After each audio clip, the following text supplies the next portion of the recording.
Assalamu alaikum. Bonjour à tous. Aujourd'hui, je me permets de publier une vidéo sur un sujet qui concerne toute la communauté musulmane. Ce sujet concerne les boissons de la marque Coca-Cola Company. Alors je parle bien évidemment de Coca-Cola, Fanta, Sprite et toutes les autres boissons de la compagnie. Disons-le sans détour, dans le Coca, il y a de l'alcool. Et ce n'est pas une information étendue par un frère qui l'a entendu par un frère, qui l'a entendu d'un cheikh qui lui-même la tient d'un autre cher, ami d'un scientifique qui travaille dans une société en étroite collaboration avec la firme Coca-Cola. Non, l'information vient directement du service consommateur de Coca-Cola et elle ne date pas du siècle dernier, elle date du mercredi 11 juillet 2007, en réponse à l'un des lecteurs du site Alkez qui a eu la bonne idée de contacter Coca-Cola Company, puis de scanner la lettre qu'il a reçue. Le service consommateur de Coca-Cola écrit noir sur blanc: c'est avec plaisir que nous vous confirmons que la boisson rafraîchissante sans alcool peuvent contenir d'infimes traces d'alcool provenant des arômes utilisés, entre parenthèses, des supports d'arômes. En effet, la quantité d'alcool présente dans nos boissons est toujours très faible et en tout cas toujours inférieure à 1,2 degré d'alcool présente dans nos boissons, soit 1,2% en volume. Seuil réglementaire pour les boissons sans alcool. Coca-Cola et les boissons de la même marque, Fanta, Sprite, contiennent de l'alcool ou peuvent contenir de l'alcool. Et même si le service client s'efforce de minimiser les choses en parlant de traces infimes, il avance un chiffre qui rend impossible toute objection. La quantité d'alcool peut atteindre 1,2% en volume. Autrement dit, une bouteille de Coca-Cola de 1,5 litre peut contenir jusqu'à 1,8 centilitres d'alcool.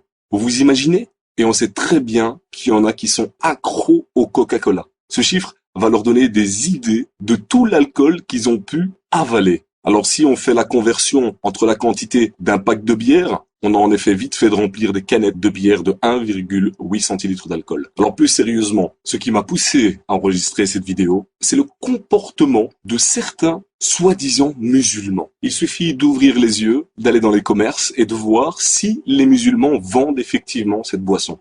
Et comme le disait un ami dans une autre vidéo, quand vous allez au supermarché, ouvrez les yeux, regardez, la communauté musulmane ne boit que du Coca-Cola. Et alors ce qui est le plus important, c'est que quand vous allez dans une mosquée, qu'est-ce qu'on vous sert? Du Fanta et du Coca-Cola au sein de la mosquée.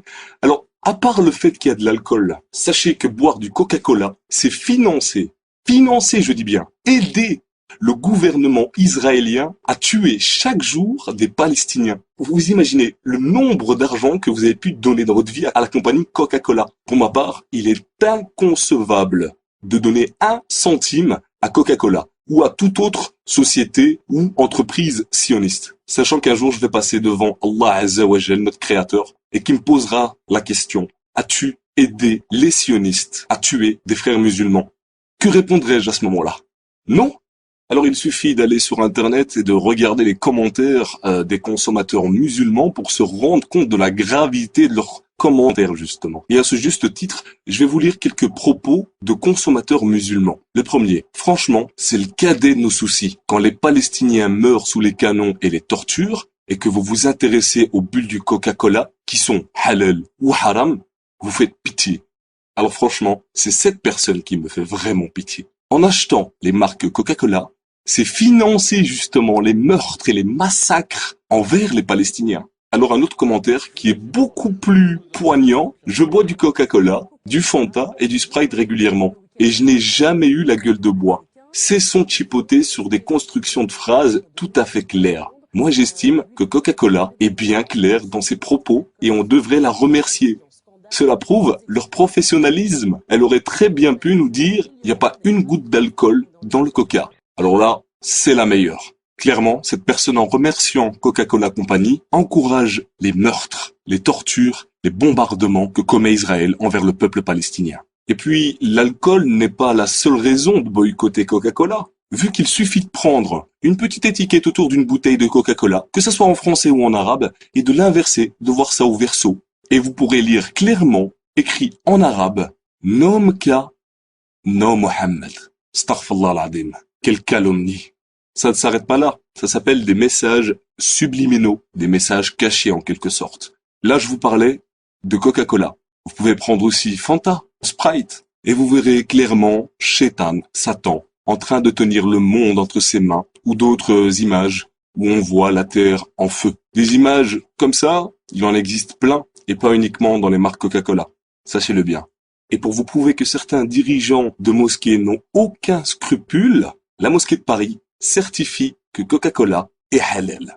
Et donc, soutient Coca-Cola. Je suis convaincu que la fin des temps approche à très grands pas. Il sera de plus en plus difficile de pratiquer sa religion.